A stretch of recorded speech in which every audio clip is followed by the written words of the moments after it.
सुनो हे मानव सुन लो, गुरु की वाणी को दिल में रख लो। आएगी एक दिन काम हो, आएगी एक दिन काम हो। सुनो सुनो हे मानव सुन लो, गुरु की वाणी को दिल में रख लो। आएगी एक दिन काम हो, आएगी एक दिन काम हो।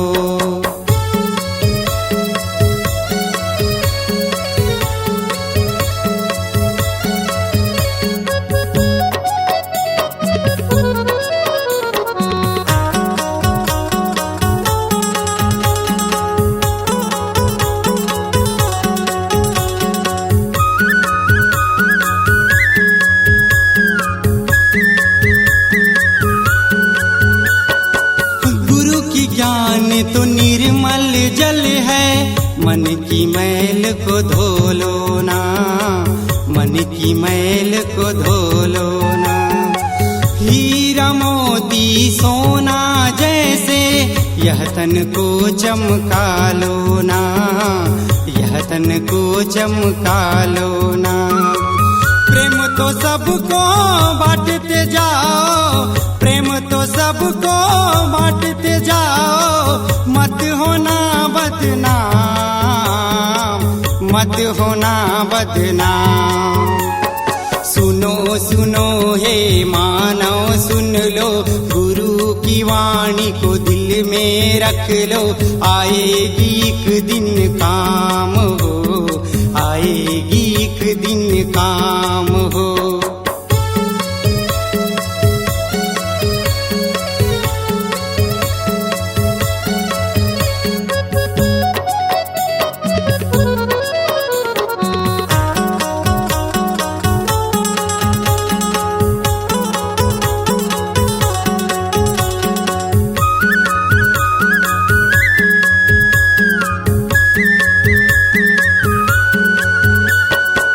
पाप कर्म से बच के रहना, यही तो जिनियौ मसान है, यही तो जिनियौ मसान है। सच कर्म सब कर लो जग में, यही तो आत्म ज्ञान है, यही तो आत्म ज्ञान है। दिल रूपी कागज में लिख लो, दिल रूपी कागज में लिख लो। सुंदर जय सतनाम, सुंदर जय सतनाम।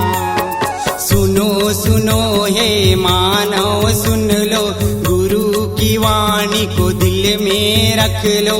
आएगी एक दिन काम हो, आएगी एक दिन काम हो। सुनो सुनो हे मानव सुन लो, गुरु की वाणी को दिल में रख लो। आएगी एक दिन काम हो, आएगी एक दिन काम हो। सुनो सुनो हे मानव सुन लो, गुरु की वाणी को दिल में रख लो। आएगी एक दिन काम हो, आएगी एक दिन काम हो।